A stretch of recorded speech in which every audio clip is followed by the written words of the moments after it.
Ever since one of the pesky dame's mothers came over to my channel and left comments about her daughter and those pesky dames, I've taken a personal interest in this channel. You see, the pesky dames are so very bad at absolutely everything. I thought these young ladies could certainly do with some of my world-class tutelage. I know you MRAs, you're going to say that I'm white knighting. Guilty as charged, man. Guilty as charged. So let's just see what the latest video has to say. I'm Lucy Pedrick, Women's Counsellor at Sheffield University Students' Union and a feminist. A couple of weeks ago, I was a delegate from my SU to the National Union of Students National Conference. We debated Motion Proposal 701, which sought to balance gender on conference floor. Despite women making up 60% of NUS membership, last year only 30% of delegates were women, although this year the figure was 40%.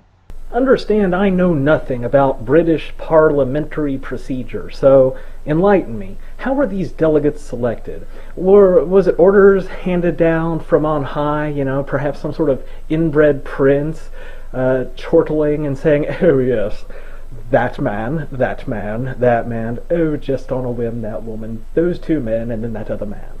Or are they elected somehow? Like, are students able to cast votes?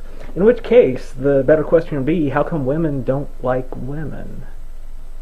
The motion proposal wanted to ensure that all member unions have to send an equal amount of men and women to conference. I see, and that's important for some reason. Could you share the reason that's important? The only reason I ask is because, well, you're sort of going against the ostensible will of the people and undermining the concept of democracy as a whole, so I mean, there's a good reason, let's go ahead and do it. As part of the debate around the motion, a number of points were raised that I think might be worth talking about. So here goes. Number 1, quotas are not patronising. Yeah, I'm sure that is what you said after somebody rightly pointed out, man, quotas, that's pretty fucking patronising. I mean, it's like saying, you couldn't get elected under any circumstances unless we just force you into these positions, because, I mean, listen to you, nobody's going to elect you. You're lame. I'm sorry, go on.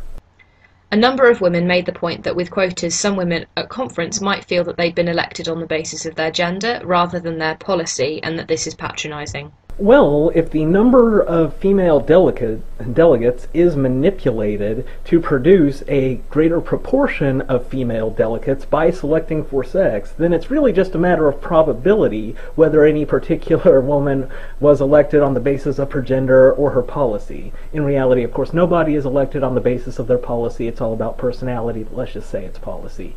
Point being, any particular woman would have good reason to have such doubts, because at least some of those women would be elected for no other reason than your bigoted policy. Here's the first thing. The mandate that any delegate at NUS has is horrifically flimsy at best. First, hardly any students vote in delegate elections. Second, in our brief statement that we're elected on, we by no means articulate our stance on the incredibly broad range of policies that we're expected to vote on at conference. Welcome to every single kind of election everywhere. That's democracy.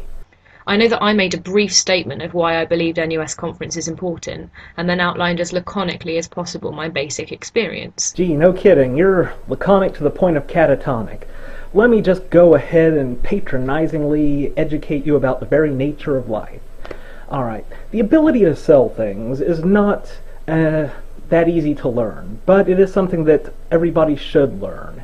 And when I say to sell things, I don't mean just like sell things door to door or sell cars. I mean like the way politicians sell things, the way any persuasive speaker will sell things. Now, here's the thing.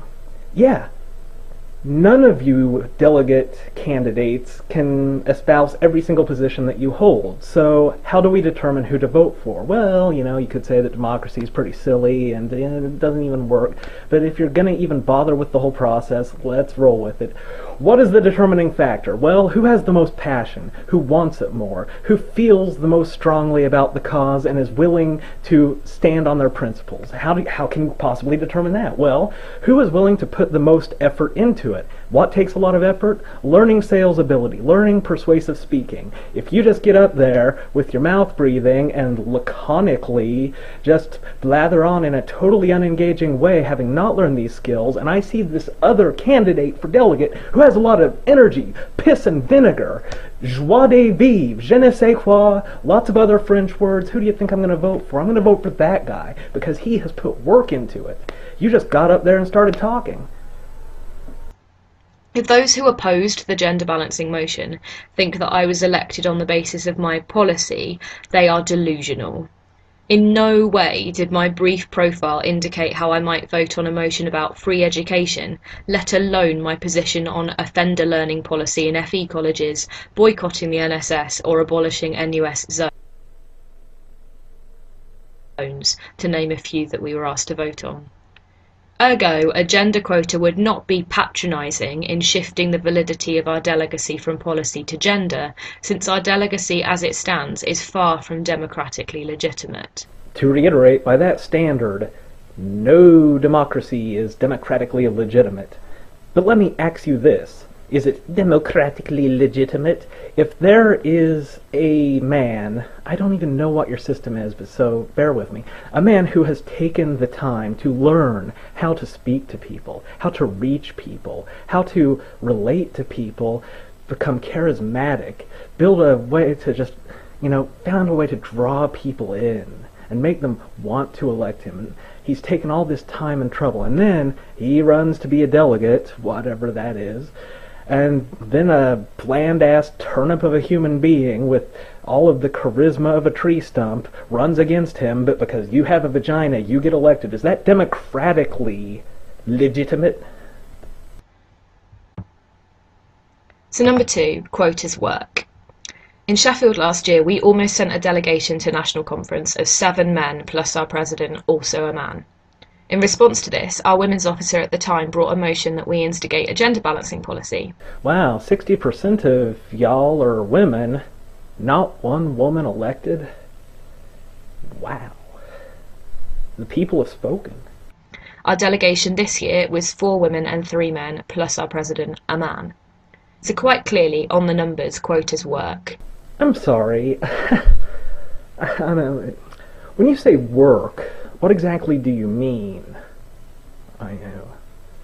What does it accomplish? I mean, yes, it equalizes the number of men and women, but that's kind of a tautology, like saying quotas work by fulfilling the quotas we've set. Like, explain to me how this system is now better, considering you've corrupted your democracy. We're a union which is 54% women. In what universe is it democratically representative to send a delegation which is 100% men? Obviously, a lot of the women voted for men. Then men were elected. It sounds like democracy to me. This universe? But it's not just about the numbers. The figures show that 3 out of 4 of our women delegates this year would have been elected irregardless of the quota. Did you seriously just fucking say irregardless? So what does that mean?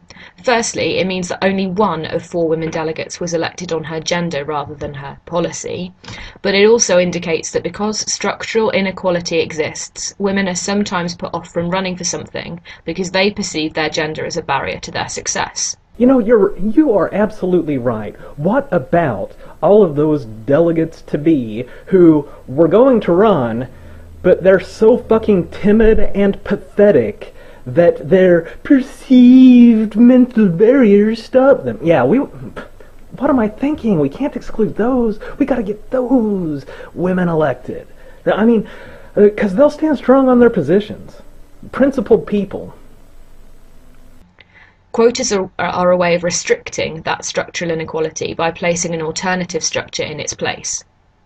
Interestingly, when asked whether they would have stood without the quotas, most, but not all, of the women candidates for election said that they would have stood anyway. Okay, so only 1 in 4 women would be put into the delegate position because they were women.